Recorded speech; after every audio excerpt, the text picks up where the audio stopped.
नमस्कार मंडळी. आज आपण दुकानात भेटते त्यापेक्षाही भारी टुटी फ्रुटीची रेसिपी बघणार आहोत. मस्तपैकी रंगीबिरंगी खायला अतिशय स्वादिष्ट अशी ही टुटी फ्रुटी बनवून तयार होते आणि तेही अगदी घरच्या साहित्यामध्ये. आवाज ऐकू शकता तुम्ही किती मस्तपैकी आपली टुटी फ्रुटी बनवून तयार आहे. वरून एकदम क्रंची आणि आतून एकदम सॉफ्ट. अगदी परफेक्ट दुकानात भेटते तशी ही टुटी फ्रुटी बनवून तयार होते. भरपूर अशा टिप्स सांगितलेल्या आहेत. त्यासाठी व्हिडिओ शेवटपर्यंत नक्की बघा. बिलकुलही एकमेकांना चिकटत नाही आणि कलरही बघू शकता किती मस्त आलेला आहे. उन्हाळा चालू झाला की आपल्या सगळ्यांच्या घरामध्ये कलिंगड हे असतंच असतं आणि उन्हाळ्यामध्ये घरामध्ये आईस्क्रीम, लस्सी वगैरे आपण बनवतच असतो. अशा वेळी काय करायचं, कलिंगडांच्या उरलेल्या सालीपासून ही आपण टुटी फ्रुटी बनवणार आहोत आणि ते एकदा बनवून ठेवले की अगदी 2 ते 3 महिने आरामामध्ये टिकते. लहान मुलं जर का तुमच्या घरामध्ये असतील तर ही टुटी फ्रुटी एकदा तुम्ही नक्की बनवा. लहान मुलं चॉकलेट समजून अगदी आवडीने खातील. नमस्कार मंडळी, स्वागत आहे आपलं रियाज रेसिपी मराठीमध्ये. चला तर मग जराही वेळ न घालवता आपण रेसिपीला सुरुवात करूयात. घरामध्ये कलिंगड खाऊन ज्या उरलेल्या साली राहतात त्या सालींपासून आपण हे आज टुटी फ्रुटी बनवणार आहोत. इथे बघू शकता अशी मी कलिंगडाची साल घेतलेली आहे. त्याचा आतला जो लाल भाग आहे तोही काढून घ्यायचा आहे आणि पाठीमागचा भाग असतो तोही काढून घ्यायचा आहे. असे छोटे छोटे भाग करून घ्यायचे आहे जेणेकरून आपल्याला पटकन चिरता येतील. इथे बघू शकता या पद्धतीने छोटे छोटे काप करून घ्यायचे आहेत. त्यानंतर याचा जो पुढचा लालसर भाग आहे तोही आपल्याला काढून घ्यायचा आहे आणि पाठीमागची सालही काढून घ्यायची आहे. पाठीमागची साल काढून घेताना आपल्याला जास्तही सालीचा भाग ठेवायचा नाही आहे. पूर्ण जो हिरवा भाग असतो तो काढून घ्यायचा आहे. कलिंगडाची साली कठीण असते त्याच्यामुळे आपल्याला साल काढण्याचं काम हे चाकूनच करून घ्यायचं आहे. जराही गडबड करायची नाही आहे. शांततेत आपल्याला साल काढून घ्यायची आहे, नाहीतर चाकू आपल्या हाताला लागू शकतो. इथे बघू शकता साल काढून घेतलेला आहे. त्यानंतर आपण याचे 2 भाग करून घ्यायचे आहेत आणि या पद्धतीने छोटे छोटे पीस करून कट करून घ्यायचं आहे. सेम दुसऱ्याही पीसचा आपल्याला याच पद्धतीने करून घ्यायचा आहे. तुम्हाला दाखवण्यासाठी मी थोडासा भाग कलिंगडाचा शिल्लक ठेवलेला होता. बाकीच्या कलिंगडाचे साल काढून मी व्यवस्थित छोटे छोटे काप करून घेतलेले होते. इथे बघू शकता व्हिडिओमध्ये दाखवल्याप्रमाणे पाठीमागचा सालीचा भाग आणि पुढचा जो लालसर भाग आहे तो काढून छोटे छोटे काप करून घ्यायचे आहेत. जे कलिंगड आणलं होतं ते 2 किलो भरलेलं होतं वजनाने.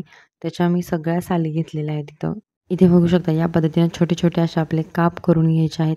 जराही मोठे करायचे नाही आहेत आपल्याला आणि हे काप सगळे करून झाल्यानंतर आपण पाण्यामध्ये शिजवून घेणार आहोत त्याला. तेलामध्ये 2 ग्लास पाणी गरम होण्यासाठी ठेवलेलं होतं. सगळे काप चिरून झाल्यानंतर एका पाण्याने स्वच्छ धुवून गरम पाण्यामध्ये घालून घ्यायचे आहेत आणि एक फुल गॅसवरती 5 मिनिटं आपण उकळी काढून घेणार आहोत याला. जास्तही ओव्हर कुक करायचं नाही आहे. कारण ही शिजवण्याची प्रोसेस आपण 2 वेळा करणार आहोत. एकदा पाण्यामध्ये आणि एकदा पाकामध्ये. त्यामुळे फक्त 5 मिनिटं आपण फुल गॅसवरती याला शिजवून घेणार आहोत. शिजल्यानंतर एका झाराच्या साहाय्याने चाळणीमध्ये याला काढून घेणार आहोत. त्याच्यामध्ये जे एक्स्ट्राचं पाणी आहे तेही निघून जाईल आणि हे आपले काप आहेत तेही थंड होतील. इथे बघू शकता अलगद फक्त या कापांची वरची स्किन जी आहे ती हलकीशी नरम पडायला हवी, एवढंच आपल्याला याला शिजवून घ्यायचं आहे. आपले कापही थंड होत आहेत तोपर्यंत आपण पाकाची तयारी करून घेऊयात. तर त्यासाठी मी एक वाटी गच्च भरून साखर घेतलेली आहे. इथे मी जाडसर साखर वापरलेली आहे. 1 वाटी साखरेसाठी 1 वाटी पाणी हे अगदी परफेक्ट प्रमाण आहे. साखरेमध्ये पाणी ओतून घ्यायचं आहे आणि त्यानंतर एक मीडियम गॅसवरती आपल्याला साखर विरघळवून घ्यायची आहे. साखर विरघळवताना आपल्याला एकसारखं असं अधूनमधून हलवत राहायचं आहे. हे पाकाचं प्रमाण अगदी परफेक्ट जमलं तरच तुमची टुटी फ्रुटी 2 ते 3 महिने आरामशीर टिकू शकेल.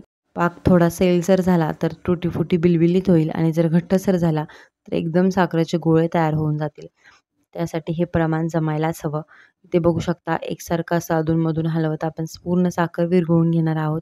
एकतारी पाक तयार होण्याच्या अगोदरची एक स्टेप इथपर्यंत आपल्याला हा पाक तयार करून घ्यायचा आहे. साखर पूर्ण विरघळल्यानंतर आपण याला जराही उकळी येऊ देणार नाही आहोत. उकळी येत असेल तर तुम्ही गॅस बंदही करू शकता. त्यानंतर आपण याच्यामध्ये जे काप थंड करण्यासाठी ठेवलेले होते ते याच्यामध्ये घालून घ्यायचे आहेत. काप घातल्यानंतर आपल्याला मीडियम टू फुल गॅसवरती 10 ते 12 मिनिटं हे आपल्याला शिजवून घ्यायचं आहे. जसं हे काप शिजत जातील तसे तसे याचा कलर थोडासा चेंज होईल. इथे बघू शकता आत्ता कलर कसा दिसतोय आणि नंतर पूर्ण असा ट्रान्सपरंट कलर दिसेल तुम्हाला. 2 किलोच्या कलिंगडाच्या सालींपासून जर का तुम्ही टुटी फ्रुटी बनवत असाल तर 1 वाटी प्रमाण अगदी परफेक्ट आहे. याच्यामध्ये जराही एक्स्ट्राचा पाक वगैरे शिल्लक राहत नाही. त्यामुळे तो वायाला जाण्याचा विषयच नाही. इथे बघू शकता एक 10 ते 12 मिनिटांनंतर आपले काप कसे व्यवस्थित शिजलेले आहेत. कलरही चेंज झालेला आहे. पूर्ण ट्रान्सपरंट झालेलं आहे ते. पाकामध्ये जेव्हा आपण हे काप शिजवतो त्यावेळी चेक करून घ्यायचं आहे की पूर्ण शिजलेले आहेत की नाही ते. तरच आपली टुटी फ्रुटी अगदी टेस्टी लागते. ते बघू शकता नाकाने सहज आपले 2 भाग होत आहेत. असे मऊसूत शिजलेले आहेत. जास्तही गाळ करायचं नाही आहे आपल्याला. त्यानंतर पुन्हा मी अर्धा मिनिट आपल्या गॅसवरती परतून घेणार आहे हे, जेणेकरून जो आपला थोडासा पाक शिल्लक राहिलेला आहे तो या कापांमध्ये मुरेल. इथे बघू शकता एकदम नॉर्मल एक 2 ते 3 चमचे पोहे खायचे एवढाचा पाक आपला शिल्लक आहे, जास्तीचा नाही. त्यानंतर हे मिश्रण नॉर्मल थंड झालं की आपण बाउलमध्ये काढून घेणार आहोत. तुम्ही जेवढ्या कलरचे टुटी फ्रुटी बनवणार आहोत तेवढे बाउल इथे घ्यायचे आहेत. मी 3 कलरचे बनवणार आहे, त्यासाठी मी 3 बाउलमध्ये एकसारखे असे आपले जे काप होते ते काढून घेतलेले आहेत. त्याच्या एका बाउलमध्ये मी हिरवा कलर मिक्स केलेला आहे. कलर घालताना आपण पाण्यात वगैरे मिक्स करण्याची अजिबात गरज नाही. बाउलमध्येच डायरेक्ट चमच्याने कलर घालून मिक्स करून घ्यायचा आहे.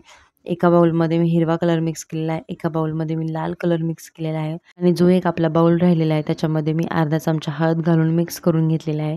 तुम्ही याच्याऐवजी येलो फूड कलरही वापरू शकता. त्यानंतर हे बाउल असेच 2 तासासाठी आपल्याला ठेवून द्यायचे आहे, जेणेकरून जो कलर आहे तो टुटी फ्रुटीच्या पूर्ण आतपर्यंत जाईल. बघताय ना मंडळी, आपली टुटी फ्रुटी काय जबरदस्त दिसतीये. आपल्या चॅनलवर पहिल्यांदाच आला असाल तर चॅनलला नक्की सबस्क्राईब करा. रेसिपी आवडली असेल तर लाईक करा आणि ही रेसिपी जास्तीत जास्त लोकांपर्यंत पोहोचवण्यासाठी तुमच्या मित्रमंडळींमध्ये शेअर करा. 2 तास मुरण्यासाठी ठेवल्यानंतरून ही टुटी फ्रुटी आपण गाळणीच्या साहाय्याने गाळून घेणार आहोत. गाळून घेतल्याने काय होतं, आपला जे एक्स्ट्राचा पाक आहे तोही निघून जातो आणि आपली टुटी फ्रुटी जास्त ओलसर होत नाही, पटकन सुकायला मदत होते. टुटी फ्रुटी सुकवण्यासाठी एक पसरट भांडं घ्यायचं आहे. मग ती प्लेट घेतली तरी चालेल किंवा मग एखादा ट्रे असेल तरीही तो घेऊ शकता. त्यामध्ये बटर पेपर अंथरून घ्यायचा आहे किंवा टिश्यू पेपरही वापरू शकता. टिश्यू पेपर नसेल तर साधे वहीचे जे कागद असतात ते कोरे कागद याच्यावरती अंथरून घ्यायचे आहेत. गाळणीच्या साहाय्याने गाळून घेतलेले आहे टुटी फ्रुटी. इथे बघू शकता फक्त 1-2 चमचे पोहे खायचे. आपलं जे पाक आहे तो राहिलेला आहे, जास्तीचा बिलकुलही राहिलेला नाही आहे. त्यानंतर हे गाळणीतलं जे टुटी फ्रुटी आहे ते आपण कागदावरती घालून घेणार आहोत. कागदावरती टुटी फ्रुटी घातल्यानंतर व्यवस्थित पसरून घ्यायची आहे. शक्यतो जितकी होईल तितकी आपल्याला ही टुटी फ्रुटी मोकळी अशी पसरून घ्यायची आहे. जराही एकमेकांना चिकटायला नको, म्हणजे पटकन सुकेल ही टुटी फ्रुटी. याच पद्धतीने आपण सगळे टुटी फ्रुटी गाळणीच्या साहाय्याने गाळून घेणार आहोत. त्यानंतर टुटी फ्रुटी व्हिडिओ दाखवल्याप्रमाणे अशी कागदावरती आपल्याला पसरून घ्यायची आहे. तुम्ही ही टुटी फ्रुटी उन्हामध्येही वाळवू शकता किंवा फॅनच्या हवेखालीही वाळवू शकता. काय करायचं, 1 ते 2 तास याला फॅन खाली ठेवायचं आहे, जेणेकरून याचं जे एक्स्ट्राचं जे पाणी आहे तेही निघून जाईल. त्यानंतर आपण ही टुटी फ्रुटी कागदावरून काढून घेणार आहोत. त्यानंतर साध्या प्लेटमध्ये जरी पसरवून ठेवली आणि उन्हामध्ये 3 ते 4 तास वाळवून घ्यायचे आहे.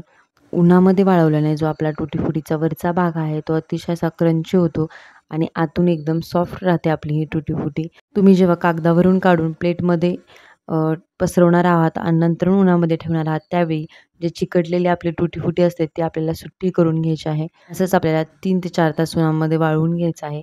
इथे बघू शकता आपली उन्हामध्ये वाळवल्यानंतर टुटी फ्रुटी तयार आहे. टुटी फ्रुटीच्या क्वांटिटीवरूनच तुम्हाला समजलं असेल की टुटी फ्रुटी वाळल्यानंतरूनच कशी लगेच फस्त केलेली आहे ते. लगेचच मुलं अगदी आवडीने खातील, एवढी मस्त झाली होती. अगदी चॉकलेटसारखी लागत होती, वरून क्रंची आतून सॉफ्ट. उन्हामधून सुकवून काढल्यानंतरून ही टुटी फ्रुटी आपल्याला 2 ते 3 तास तशीच रूम टेम्परेचरला ठेवायची आहे. त्यानंतर एका प्लॅस्टिकच्या भरणीमध्ये वगैरे तुम्ही ही टुटी फ्रुटी स्टोअर करू शकता. 2 ते 3 महिने नक्की टिकते आणि अधूनमधून ज्यावेळी तुम्ही टुटी फ्रुटी यूज कराल त्यावेळी फक्त 1-5 मिनिटं आपण झाकण ओपन करून ठेवायचं आहे. बस इतकंच. कलर तर तुम्ही बघितलाच असेल कसला खतरनाक आलेला आहे. ती विकतच्या टुटी फ्रुटीलाही लाजवेल अशी आपली घरगुती टुटी फ्रुटी बनून तयार आहे. तुम्ही कितीही प्रमाणामध्ये बनवू शकता.